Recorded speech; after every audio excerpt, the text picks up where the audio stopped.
بسم اللہ الرحمن الرحیم۔ حضرت داؤد علیہ السلام کے زمانے میں ایک شریف اور کمزور آدمی تھا۔ اللہ تعالیٰ کے حضور دعا کرتا رہتا تھا کہ مجھ غریب بے سہارا کو غیب سے روزی عطا فرما اور مجھے محنت و مشقت کے عذاب میں نہ ڈال۔ مریل گدھے پر گھوڑوں اور اونٹوں کا بوجھ نہیں لادا جا سکتا۔ اے اللہ، سب کی سننے والے، میں منہ سے ہی تجھ سے مانگ سکتا ہوں لیکن مشقت کرنے کی طاقت نہیں رکھتا۔ بس یہی ورد و وظائف اس کے دن رات کی مصروفیت تھی۔ اس کا یہ عمل ہر خاص و عام میں مشہور ہو چکا تھا۔ لوگ طرح طرح کی باتیں کرتے، اللہ نے ہر شخص کی روزی محنت و مشقت کے راستے اتاری ہے، لیکن اسے دیکھو ہاتھ پاؤں ہلائے بغیر اللہ سے اپنا رزق طلب کرتا ہے۔ اللہ کے پیغمبر کو دیکھو جنہیں اللہ نے معجزے بھی عطا کیے ہیں، خوش الحان ایسے کہ جنوں انس چرند پرند تو ایک طرف پہاڑ بھی متاثر ہوتے ہیں، باوجود اتنی شان کے وہ بھی بغیر مشقت کے روزی حاصل نہیں کرتے۔ مگر اسے دیکھو، یہ ناکارہ انسان یہ چاہتا ہے کہ اسے بیٹھے بٹھائے خزانہ مل جائے اور کوئی کسب نہ کرنا پڑے۔ لوگ سو باتیں کرتے مگر وہ کسی کی پرواہ نہ کرتا، برابر اپنی آہو زاری میں لگا رہتا۔ اس کی دعا کا چرچا سارے شہر میں عام ہو گیا کہ یہ کیسا انسان ہے جو خالی تھیلی میں پنیر حاصل کرنا چاہتا ہے، جو تلاش کرے آخر اس کو مل جاتا ہے۔ اللہ سب کی دعائیں سنتا اور مرادیں پوری کرتا ہے۔ اس شخص نے دعاؤں اور رونے دھونے کی حد کر دی تو اللہ کی رحمت جوش میں آ گئی اور اس کی مراد بر آئی۔ زور سے دروازہ کھلا اور ایک گائے اس کے گھر میں گھس آئی۔ اس نے فوراً گائے کو پکڑا، ٹانگیں باندھ کر بے تامل حلق پر چھری پھیر کر ذبح کر دیا۔ پھر قصاب کو بلوایا، اس کو کاٹ کر بوٹیاں بنا دے۔ گائے کا مالک گلی کوچوں کی خاک چھانتا ہوا گائے تلاش کرتا ہوا ادھر آ نکلا۔ دیکھا کہ گائے ذبح بھی ہو چکی ہے اور کسائی اس کی بوٹیاں کرنے میں بھی مصروف ہے۔ اس نے رونا دھونا اور چلانا شروع کر دیا، ارے ظالم، یہ کیا غضب کیا! یہ گائے تو میری تھی، تجھے بھلا کیا حق تھا اسے پکڑ کر ذبح کرنے کا؟ دعا مانگنے والے نے جواب دیا، سنو بھائی، زیادہ چیخنے چلانے کی ضرورت نہیں۔ میں برسوں سے اس دعا میں مصروف ہوں کہ اے اللہ، میرا رزق میرے پاس پہنچا دے۔ اس نے دعا قبول کی، میں نے اسے خدا داد سمجھ کر ذبح کر ڈالا۔ یہ جواب سن کر گائے کے مالک کے غیظ و غضب کی انتہا نہ رہی۔ اس نے پہلے درویش کی خوب خبر لی، پھر اسے گریبان سے پکڑ کر حضرت داؤد علیہ السلام کی عدالت میں لے گیا۔ لوگوں نے گائے کے مالک کی باتیں سنی تو اسے حق پر قرار دیا۔ درویش نے اس بے بسی کی حالت میں آسمان کی طرف دیکھ کر کہا، اے اللہ رحمان و رحیم، تو اچھی طرح جانتا ہے کہ میں نے اپنی آرزو کی تکمیل کے لیے سینکڑوں روز و شب آہو زاری کرنے اور دعا مانگنے میں صرف کیے، اور میں نے روز الست جو خواب دیکھا تھا اسی نے مجھے تیری بندگی میں مست کر دیا۔ میری مثال اس مست اونٹ کی سی ہے جو سستی اور تھکان محسوس کیے بغیر منہ سے جھاگ نکالے بوجھ اٹھائے چلا جاتا ہے کہ اپنی اونٹنی سے میلاب کرے۔ میں نے جب اپنی مراد پائی تو یہ مجھے تیرا بندہ نافرمان سمجھ کر شیطان کی طرح کوس رہا ہے۔ اے اللہ، میں تو ہمیشہ تیرے ہی آگے دستے سوال دراز کرتا رہا ہوں، تو میری پردہ پوشی کر لے اور مجھے ذلیل ہونے سے بچا لے۔ گائے والے نے چلا کر کہا، آسمان کی طرف کیا دیکھ رہا ہے؟ میری طرف دیکھ اور حقیقت کا سامنا کر۔ کیا تو سمجھتا ہے کہ اللہ اور اس کے بندوں کو اس فریب میں مبتلا کر کے صاف صاف نکل جائے گا؟ دعا مانگنے والے نے اپنی پیشانی زمین پر رکھ دی اور رو کر بولا، اے اللہ، اپنے اس بندے کو رسوا نہ کر، میں بے شک برا ہوں، خطا کار ہوں، تو عیبوں کو ڈھانپنے والا ہے، اور اس نازک وقت میں میری مدد فرما۔ مقدمہ حضرت داؤد علیہ السلام کی عدالت میں پیش ہو گیا۔ پہلے گائے کے مالک نے دعویٰ پیش کیا اور کہا، اے اللہ کے پیغمبر، میری گائے اتفاق سے اس شخص کے گھر میں جا گھسی یہ بندہ نہ جانے کب سے تاک لگائے بیٹھا تھا، اس نے میری گائے کو پکڑ کر ذبح کر ڈالا۔ آپ کے سامنے میری فریاد ہے کہ اس سے دریافت کریں کہ اس نے ایسا کیوں کیا۔ دعا مانگنے والے نے اپنی صفائی میں یوں عرض کیا، اس شہر کے سب ہی لوگ مجھے جانتے پہچانتے ہیں۔ آج تک میں نے کسی کا مال مارا نہ چوری کیا اور نہ ہی ناجائز کسی کو پریشان کیا۔ میرا گزشتہ کئی سال سے یہ معمول رہا ہے کہ شب و روز اللہ کی بارگاہ میں یہ دعا کرتا رہتا رہا کہ بغیر محنت و مشقت کے مجھے رزق عطا فرما۔ آخر مسلسل دعاؤں کے بعد اللہ تعالیٰ نے میری آرزو سنی اور یہ گائے خود بخود میرے گھر میں گھس آئی۔ میری آنکھوں میں اسے دیکھتے ہی نور آ گیا کہ اللہ تعالیٰ نے میری دعا قبول فرمائی اور رزق حلال بغیر محنت کے مل گیا۔ میں نے اللہ کا شکر ادا کرتے ہوئے اس گائے کو ذبح کر ڈالا۔ یہ شخص نہ جانے کہاں سے شور مچاتا ہوا آ گیا اور کہنے لگا کہ یہ گائے میری ہے۔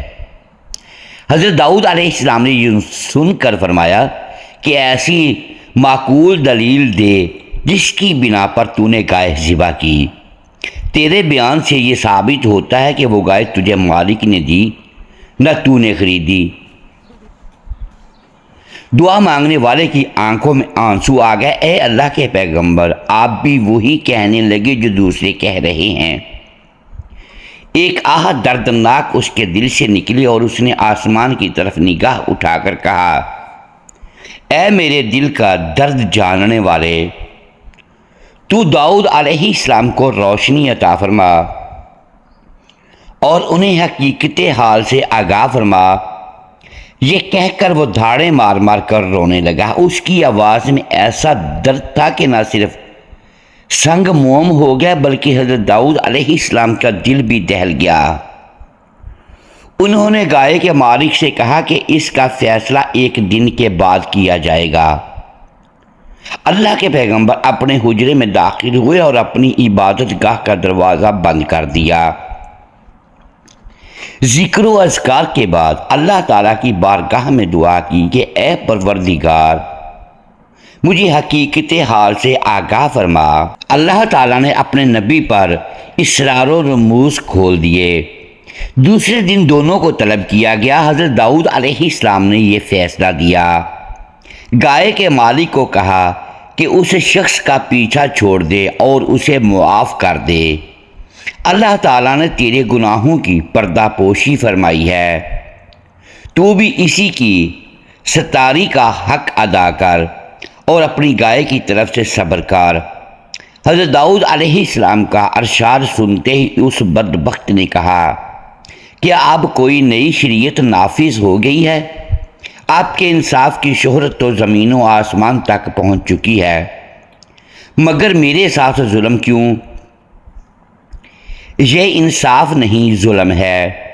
دوسری مرتبہ حضرت داؤد علیہ السلام نے فرمایا، اپنا سارا مال اور جائیداد اس مظلوم کے حوالے کر دے، ورنہ تیری سخت رسوائی ہوگی، اور کچھ عجب نہیں کہ جو ظلم و ستم تو نے کیے ہیں وہ بھی ظاہر ہو جائیں۔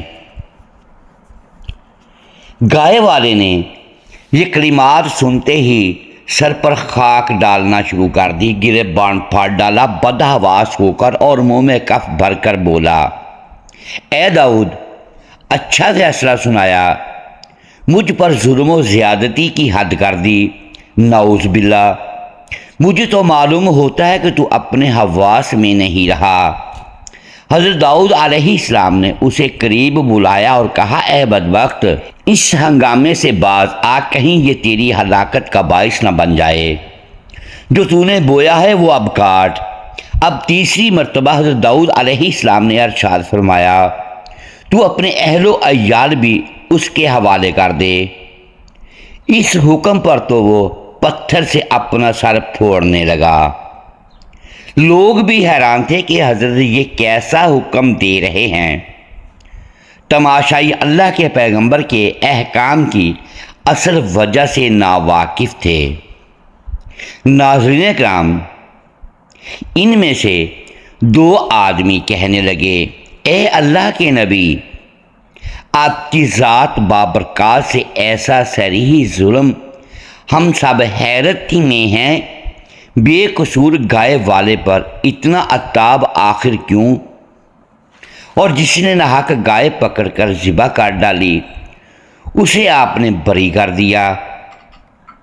حضرت داؤد علیہ السلام نے فرمایا، شاید کہ اب وہ وقت آن پہنچا ہے کہ اس گائے والے کے پوشیدہ راز ظاہر کر دیے جائیں۔ حضرت داؤد علیہ السلام سب کو دریا کے کنارے ایک بہت پرانے گھنے درخت کے نیچے لے گئے۔ محترم ناظرین، وہ گھنا درخت جس کی شاخیں آپس میں گتھی ہوئی تھیں، سورج کی شعاؤں کو زمین تک پہنچنے نہیں دیتی تھیں۔ کیا تم لوگ جانتے ہو کہ اس درخت کے نیچے ایک آدمی کو قتل کیا گیا تھا؟ یقیناً تم نہیں جانتے، البتہ وہ جانتا ہے جس نے اس زمین و آسمان کو پیدا فرمایا۔ حضرت داؤد علیہ السلام نے فرمایا، حقیقت یہ ہے کہ اس گائے والے نے اپنے آقا کو قتل کیا۔ یہ شخص اصل میں مقتول کا زر خرید غلام تھا۔ اس نے اپنے آقا کو قتل کر کے اس کے مال و دولت اور جائیداد پر قبضہ کر لیا۔ مظلوم دعا مانگنے والا اسی مقتول کا بیٹا ہے۔ پھر اس بے رحم اور سنگ دل شخص نے اپنے مقتول آقا کے کمسن یتیم بچوں پر ظلم ڈھانا شروع کیا۔ ان سے سب کچھ چھین لیا۔ یہ نمک حرامی پر اتر آیا کہ اس کے آقا کے بچے دانے دانے کے محتاج ہو گئے۔ اس مردود نے اپنے گناہوں کا پردہ خود ہی فاش کیا۔ ظلم ہمیشہ روح کی گہرائیوں میں دبکا رہتا ہے، لیکن ظالم اسے خود لوگوں پر کھول رہا ہے۔ اے سگے دنیا، تو نے شرع کے مطابق اس مقدمے کا فیصلہ مانگا تھا، شریعت نے اپنا فیصلہ سنا دیا، اب اس کی تعمیل کرنا تیرا فرض بنتا ہے۔ تو نے اپنی صفاقی اور شقی القلبی کا ایسا مظاہرہ کیا کہ اللہ کی پناہ، تو نے آقا کو اس طرح چھری سے ذبح کیا جس طرح اس دعا مانگنے والے نے تیری گائے کو ذبح کیا تھا۔ وہ خون آلود چھری راز فاش ہونے کے ڈر سے گڑھا کھود کر تو نے دفن کر دی تھی۔ اس کا ثبوت یہ ہے کہ اس چھری پر اس کا نام کندہ ہے۔ حضرت داؤد علیہ السلام کے حکم پر زمین کھودی گئی، گڑھے کے اندر سے ایک شخص کی کھوپڑی اور لمبی سی چھری برآمد ہوئی۔ اب گائے والا خوف سے تھر تھر کانپنے لگا۔ تماشائیوں پر سکتے کا عالم طاری ہو تھا۔ لوگوں نے اپنے سروں سے کپڑے اور ٹوپیاں ہٹا دیں، ننگے سر ہو کر سامنے آئے اور عرض کرنے لگے، اے اللہ کے سچے پیغمبر، ہم فطری نابینا ثابت ہوئے، ہم نے آپ کی زبان مبارک پر اعتبار نہ کیا، آپ ہماری گستاخی معاف فرما دیں۔ حضرت داؤد علیہ السلام نے سب کو معاف کر دیا، پھر گائے والے کے بارے میں حکم دیا، کیونکہ اس شخص کے ظلم کا پردہ کھل چکا ہے اور یہ قاتل ہے، اس لیے شریعت کا فیصلہ یہ ہے کہ اس سے قصاص لیا جائے۔ چنانچہ اس چھری کے ساتھ اس کی گردن اڑا دی گئی۔ محترم ناظرین، امید ہے آج کی یہ ویڈیو آپ کو پسند آئی ہوگی۔ ناظرین گرامی، اگر ہم اس ویڈیو میں الفاظ کی درستگی دانستہ یا دیدہ دانستہ درست نہیں کر پائے تو ہم آپ سے معذرت خواہ ہیں اور اللہ کے حضور معافی کے طلبگار ہیں۔ ناظرین گرامی، ویڈیو کو لائک کیجئے، چینل کو سبسکرائب کیجئے اور بیل آئیکن پریس کر دیں تاکہ ہر نئی آنے والی ویڈیو آپ تک بروقت پہنچ سکے اور ہماری حوصلہ افزائی ہوتی رہے۔ اگلی ویڈیو تک کے لیے اجازت دیجیے گا۔ شکریہ، اللہ حافظ۔